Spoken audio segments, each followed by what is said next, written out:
هەفتەی وەحدەت هەفتەیەک بە گوتەی بەرپرسانی ئێران بۆ لە یەک نزیکردنەوەی سوننە و شیعە مەزهەبەکانی وڵاتەیە. لەو هەفتەیەدا ڕێوڕسمی تایبەت لە هەموو ئێران و ڕۆژهەڵاتی کوردستان بەڕێوە دەچێت. ئامانجیش ئەوەیە یەکدەنگی لە نێو شیعە و سوننە مەزهەبەکان دروست بکەن.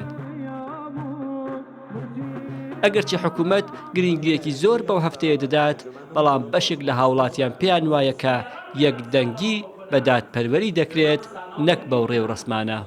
نظرم وحدت تنید سیبای کمبونا دا شکل پیدا نکرد، بلکه وحدت دبید نام مسئول دا بید، هر کسی که قدرت تقسیم دکن. وحدت دبید به بیشمت عدالت چید بید، دبی عدالت هبید، دبید عدالت دو همه ارگان دا هبید، نباینا همه ملت دا. هنگی وحدت چید بیتن. سوننە مەزهەبەکان پێیان وایە کە پێغەمبەری موسڵمانان 12 ڕەبیع الأول لەدایک بووە، بەڵام شیعە مەزهەبەکان دەڵێن 17 هەمان مانگ لەدایک بووە. جا مەودای نێوان ئەو دوو ڕۆژە لە ئێران بە هەفتەی وەحدەت ناونراوە.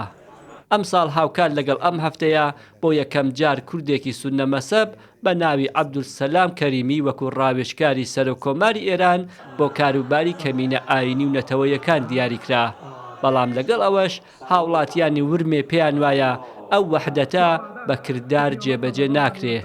ئەمتقا دکەن وەک ئەو تشتێک و خەڵک دخوازیت ئەو یەکگرتن و وەحدەتە تنێنە di قالبê bernameyekê da di qada emel û kiryarان de di ser esasên biratiyê belkû tenê rêçareya wê hindê ku di bajarê Urmiyê da pêşkeftin çêbibin, serkeftin çêbibin, ev e ku yêgirtin û biratî bi emel û kiryar hebîtin.